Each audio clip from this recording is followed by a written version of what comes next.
Hi, this is Stewie Plays Elite Dangerous, and I'm here today with a build I've been working on for a few days now. I present to you the Icicle. So, without further ado, let's jump in to the build. Here we are in outfitting. Let's give the ship a once-over. With its current setting, we have 28 light years of jump, which is more than adequate for a ship this size. For hard points, in our huge point we have an A4 multi-cannon. The modification on this is autoloader with overcharged.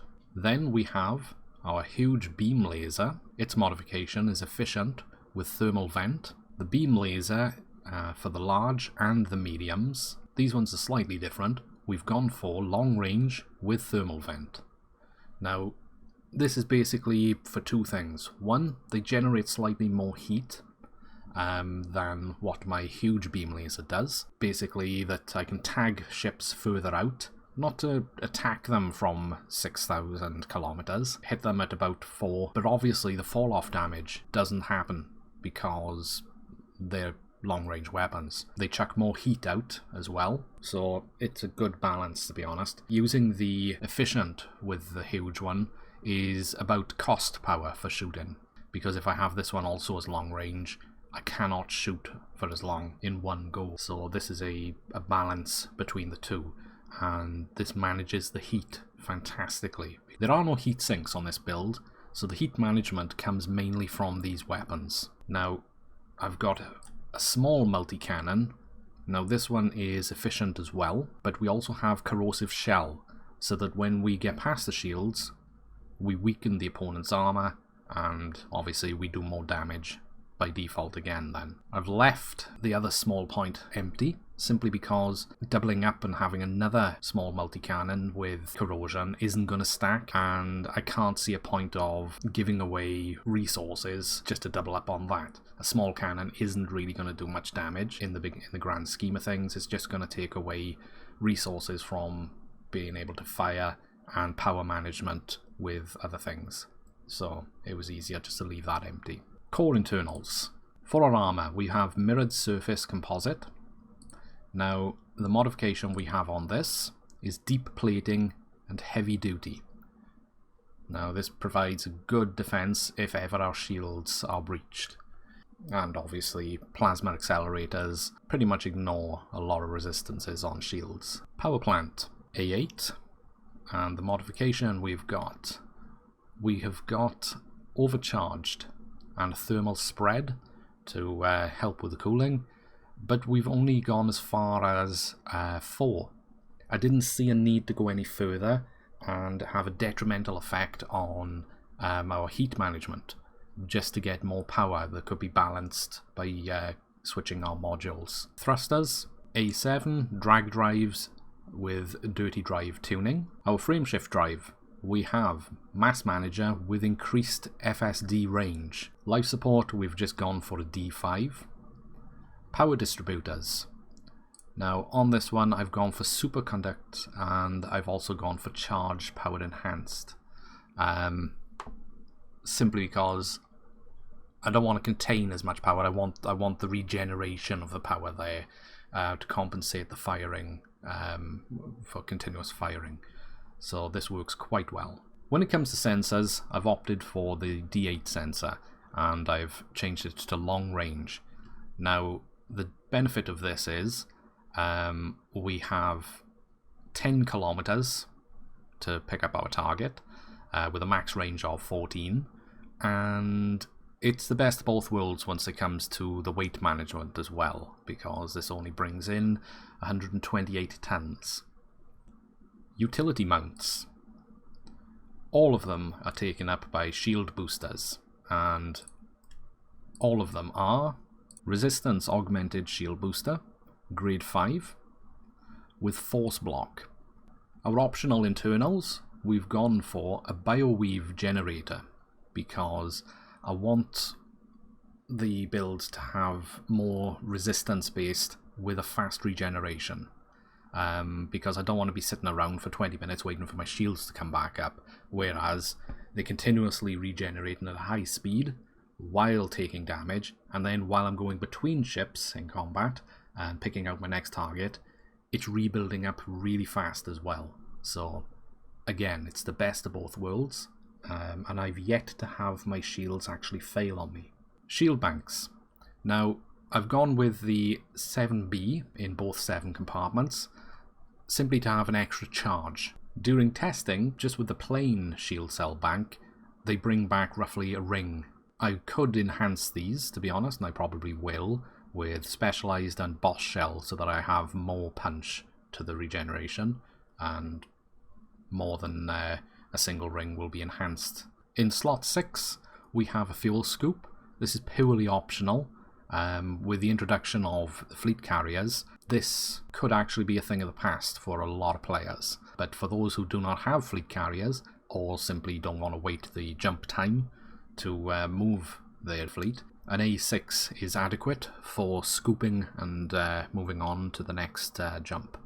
Again, like the fuel scoop, the Guardian frameshift booster is an optional choice in this build, simply because of, again, the fleet carriers. Those who have them don't really have to rely as much on this, but myself, I've left it on there because I still do a lot of hopping around in this ship.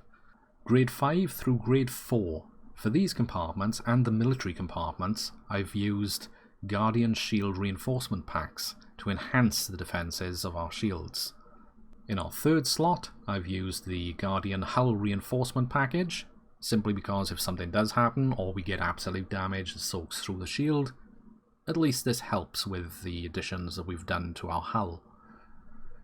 In the 1st slot but there, basically this has come down to player choice. I've left the docking computer in there simply because I'm lazy. There's no other way to say it. But it's nothing easier than just sort of like, bump, request docking, stop your speed, and then go make a cup of tea. With all that said, I find that this build in its current state, even without the engineered option of the shield cell boosters, makes a fantastic choice in PvE combat, where you want to increase your combat rank. So let's take it out and have a look at shooting a few ships and using the lasers as our heat management. Okay, as for the cooling, what we're going to do is we're just going to aggravate this guy by here now and let him take our shields down. So I'm just going to zap him once, and then I'm going to sit here and let him pepper me. Under attack. Okay, so it took a while just to get the rings down a bit. I had to aggro up quite a few and sit here for some time. So, I want to boost my shields back up. All I need to do is get a target in sight like this one. Beams on him. Hit the shield cell. Warning. Temperature critical. Target shields offline.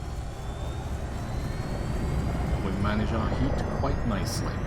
That's while under fire. We've got a good chunk of shield back.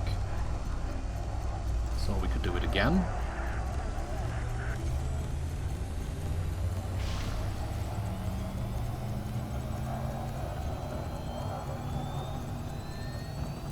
That's with nothing in our pips to shields. So we go back to normal combat and just take out the others.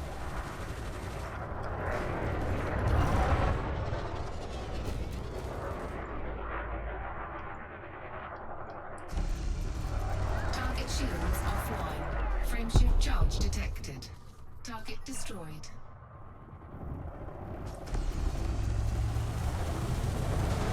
Target shields offline.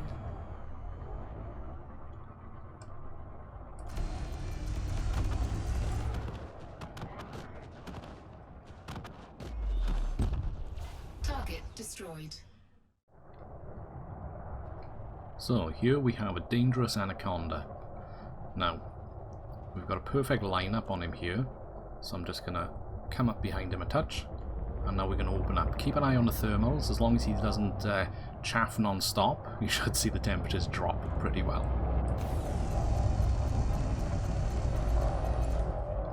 And he starts.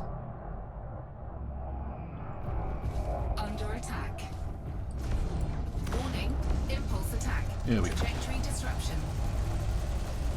So we're just slowly bringing the shields down now. Say slowly is stripped down to 1 ring already.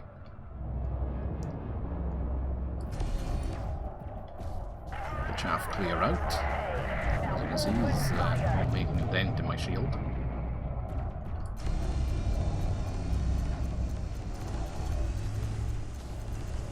Our temperatures are handling fantastically.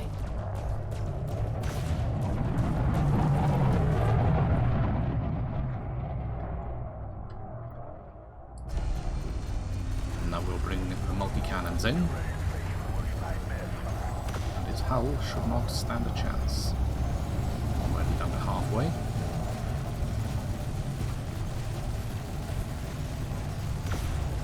Get in close. Little point. And that's all she wrote.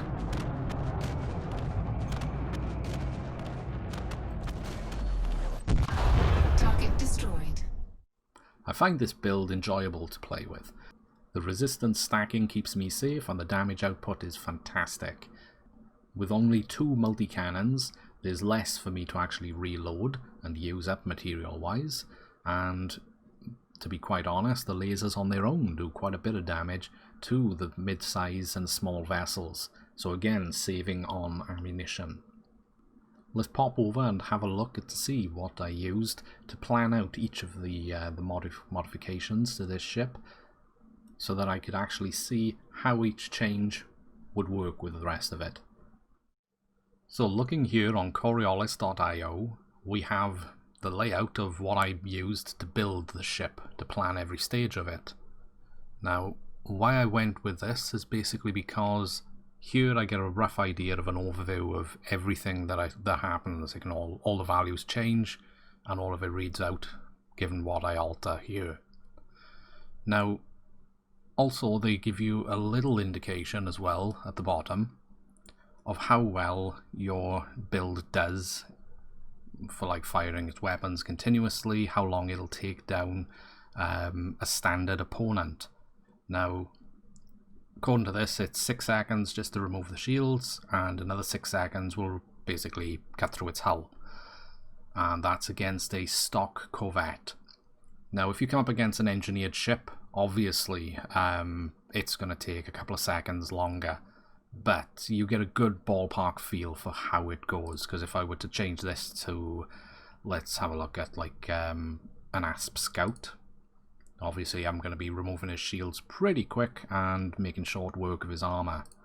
Again, the same is for like an eagle. They pretty much, unless you come up against an elite, which is obviously engineered, then literally they're going to be a couple of seconds longer than this. I'd say about like 3-4 seconds, depending on how far out they are when you actually hit them. But I built this in mind with the Corvette as my stock standard. This is the heavy type of ship I want to be hitting, so how will it fare against that? Obviously you've got a distance slider here which can affect how far out they are, because if I'm hitting them at extreme range, they'll be basically just tagging them at that range. I don't suggest you actually try to aim to kill someone at that range. You're looking more along the lines of start bringing their shields down when they're around 2,000 meters out, and then obviously combat normally happens for me roughly around 1.3, and then obviously you've got your closer range combat at 800 and lower. As for shields and the defense, this is where things really helped, to be honest, to guide the build. Using 2 pips in systems against 1 single corvette, again standard, not engineered, 67 minutes. That's how long you'll last, with you obviously using your shield cells as well. To get an idea of how good your shields will hold up alone, 17 minutes at 2 pips. Now, I think that's a good balance, to be honest. And while this is happening, your shields will be regenerating. So far, I've yet to have anyone actually take my shields off me, so I feel it's pretty good. The armor, 15 minutes, almost 16. So I think that's quite nice, to be honest. And again, I have not come into a situation yet where I'm down to hull. In all honesty, I've yet to actually fire off a shield cell. So for me, it's doing quite nice. Again, resistances play a large part in this build, where we've got our thermal resistant is the equivalent of 9,412. Now, obviously the absolute shield is 2.6, but this is where the resistances stack, because we're at against lasers for the thermal, we are 72. Kinetic from physical hits, we are at 70%. And explosive damage, 76.9, almost 77. So this is where the resistances really shine, and it's also why I did not opt for like a prismatic shield, which is just raw shield blocking power. The downside to a prismatic is obviously if my shields go low, it's going to take me ages just to recover from 50%. Where this, at almost 4 minutes, if I were to up that just to give them a little boost, just over 2 minutes. Now, for me, this is fantastic because all battles are over. I'm picking up and sizing out my next target. My shields are regenerating nicely. Even if they're not at full, I go in, decimate the opponent, and my shields are still recovering. So this is fantastic. Now, obviously, with the lower base hit points of the shield, the shield cells, when they do fire off, are obviously you're going to get more for each use, because it's a lower value to start with, and all of your defense is coming from resistances to give you this equivalent. So it's fantastic as far as I'm concerned. So this is the Icicle. If you've liked what you've seen, please leave a like. Feel free to comment, and if you feel generous, consider subscribing. So until the next episode, fly safe, and see you all soon. Goodbye.